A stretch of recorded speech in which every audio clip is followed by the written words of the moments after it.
Assalamualaikum warahmatullahi wabarakatuh. Halo semuanya, perkenalkan nama saya Novel Rehandi Nesafiro dengan NPM 240 320 10246 dari program studi teknik industri kelas 24E Kalkulus 3. Di sini saya akan menjelaskan mengenai materi Kalkulus 3 yang bertema fungsi kompleks.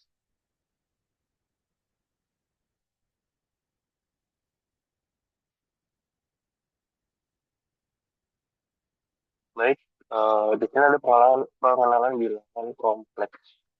Bilangan kompleks ya, sama dengan A plus IB dengan A di eh, R dari I kuadrat sama dengan min satu. Bagian real atau RE itu dalam kurung besar sama dengan A. Bagian imajiner IMZ sama dengan B. Bilangan kompleks sering divisualisasikan sebagai titik A, B dalam bilangan kompleks mirip dengan koordinat kartesius. Bisa dilihat contohnya seperti pada gambar.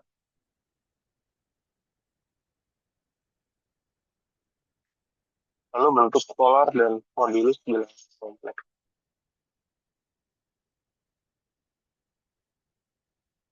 Yang pertama di sini ada modulus dengan lambang Z.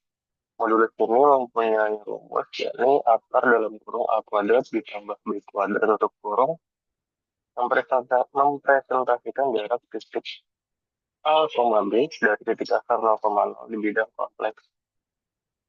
Lalu ada argumen dengan tanda titik juga adalah sudut nol yang dibentuk antara tombol rel positif dari garis yang menghubungkan titik asal ke A2. Lalu ada bentuk polar. Bentuk polar bilangan kompleks adalah Z sama dengan R dalam kurung plus ditambah I yang ditutup kurung di mana R sama dengan Z dan nol argumen tutup dalam kurung Z tutup kurung. Bentuk ini sangat berguna untuk perkalian dan pembagian. Bisa dilihat dari contoh pada gambar.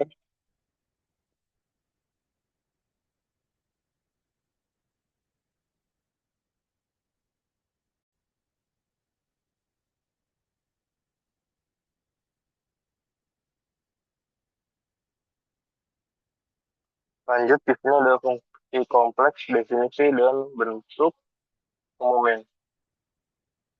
Fungsi kompleks dengan lambang W sama dengan F dalam kurung Z tutup kurung memetakan bilangan kompleks Z ke bilangan kompleks W. Setiap fungsi kompleks dapat ditulis sebagai F dalam kurung Z tutup kurung sama dengan U dalam kurung X, Y tutup kurung ditambah T dalam kurung F, Y tutup kurung, mana U dan C adalah fungsi real dari dua variabel X dan Y. Lalu di sini ada contoh umum eh, F dalam kurung Z tutup kurung sama dengan Z kuadrat atau F dalam kurung tutup kurung Z sama dengan C akar Z. Dimana fungsi kompleks adalah himpunan semua titik Z di bidang kompleks, di mana fungsi tersebut terdefinisi. Memahami komponen real dan imajiner sangat penting dalam analisis fungsi kompleks.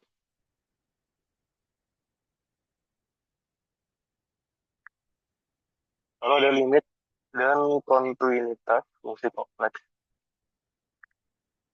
Di sini adalah limit fungsi kompleks. Limit fungsi F dalam kurung Z saat Z sama dengan Z0 berarti bahwa F dalam Z mendekati koordinat L ketika Z mendekati Z0 di arah manapun.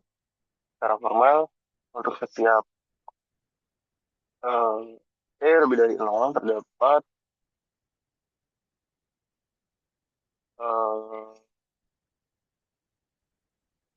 lambang tersebut yang lebih dari 0 sehingga 0 kurang dari dalam kurung Z dikurangi dari 0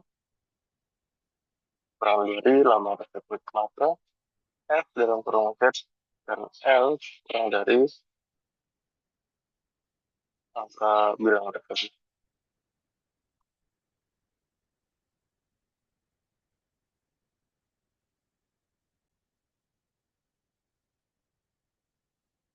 Sorry tadi saya agak lupa mengenai simbol-simbolnya. Ini dibacanya ada delta, sedangkan ini bacanya ada epsilon. Epsilon ini digunakan untuk mewakili kuadrat kecil atau kesalahan. Lalu ada di bawah ini ada koordinat fungsi kompleks. Fungsi F dalam kurung Z dikatakan kontinu jika titik nol jika tiga syarat terpenuhi.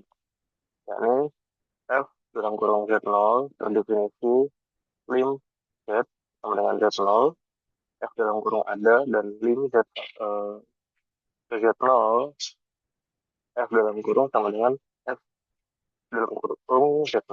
Continuous menjamin perilaku fungsi yang halus tanpa ledakan atau putus. Lanjut, di sini ada diferensial fungsi kompleks. Turunan dari fungsi kompleks F dalam kurung Z didefinisikan sebagai berikut. Limit ini harus ada dan tidak peduli dari mana H mendekati nol di bidang kompleks. Sebuah fungsi disebut holomorfik di suatu domain jika fungsi tersebut dapat didefinisikan, didiferensialkan di setiap titik dalam domain tersebut. Contoh, jika F dengan kurung Z sama dengan Z kuadrat, maka turunannya adalah F aksen dalam kurung Z sama dengan 2Z. Lalu ada persamaan kunci Riemann. Terus sama dengan X, semuanya cara diferensibilitas. Persamaan kunci Riemann adalah kondisi yang diperlukan untuk diferensiabilitasnya si kompleks dalam bentuk posesif. Jika F dalam kurung Z sama dengan I dan sama Y, ditambah IT dalam kurung XY diferensiabel. Maka akan seperti ini. Lalu yang kedua ada bentuk polar. Dalam koordinat polar, dalam kurung R, 0, persamaan kunci Riemann menjadi seperti berikut. Sebagai contoh, untuk F dalam kurung Z sama dengan Z, kita bisa verifikasi persamaan kunci Riemann yang berlaku. Coba lihat contoh pada gambar seperti berikut. Kita lanjut, ada fungsi analitik dan holomorfik. Ada 3 poin di sini adalah fungsi analitik, holomorfik, dan sifat penting. Fungsi atau F dalam kurung Z dikatakan analitik ketika ia dapat didefinisikan di A dan setiap titik dalam lingkungan terbuka di sekitar A. Lalu ada fungsi holomorfik. Sebuah fungsi disebut holomorfik di suatu domain D jika fungsi tersebut itu di setiap titik dalam domain D tersebut. Lalu ada sifat penting. Fungsi analitik memiliki turunan dari semua orde dan dapat dipresentasikan oleh direct Taylor. Ini adalah sifat yang sangat kuat yang tidak dimiliki oleh fungsi material yang hanya diferensiabel sekali. Lalu ada fungsi harmonik dan hubungannya dengan fungsi kompleks. Fungsi real dua variabel atau U dalam kurung F, Y disebut harmonik di kurung bersamaan seperti berikut. Sebuah fakta menarik adalah jika fungsi kompleks atau F yang kurung Z sama dengan U dalam kurung F, Y ditambah I, U dalam kurung F, Y adalah analitik. Maka baik U dalam kurung F, Y maupun U dalam kurung F, Y secara terpisah adalah fungsi harmonik. Pasangan fungsi harmonik U dan V yang terkait melalui persamaan kunci Riemann disebut fungsi harmonik konjugat. Ikut contoh aplikasi fungsi harmonik ditemukan dalam studi potensial elektrostatik atau aliran fluida. Lalu di sini yang terakhir adalah kesimpulan dan aplikasi fungsi kompleks. Ada 3 kesimpulan, yakni adalah Yang pertama pentingnya fungsi kompleks. Fungsi kompleks adalah alat fundamental dalam matematika terapan dan fisika, termasuk elektromagnetisme, mekanika kuantum, dan dinamika fluida. Yang kedua ada konsep kunci, penguasaan limit, diferensial, dan persamaan konfirman adalah kunci untuk memahami analisis kompleks secara mendalam. Lalu yang terakhir, ada potensi riset dan aplikasi. Yakni fungsi analitik dan harmonik membuka banyak peluang untuk riset teoritis dan aplikasi praktis dalam bidang teknik dan ilmu pengetahuan. Baik, mungkin itu saja yang dapat saya sampaikan mengenai materi fisik kompleks kalkulus 3. Kurang lebihnya, saya mohon maaf. Lebih terlebih, terdapat salah pengucapan dan juga mohon maaf sebesar-besarnya. Kesalahan hanya milik Tuhan semata. Assalamualaikum warahmatullahi wabarakatuh.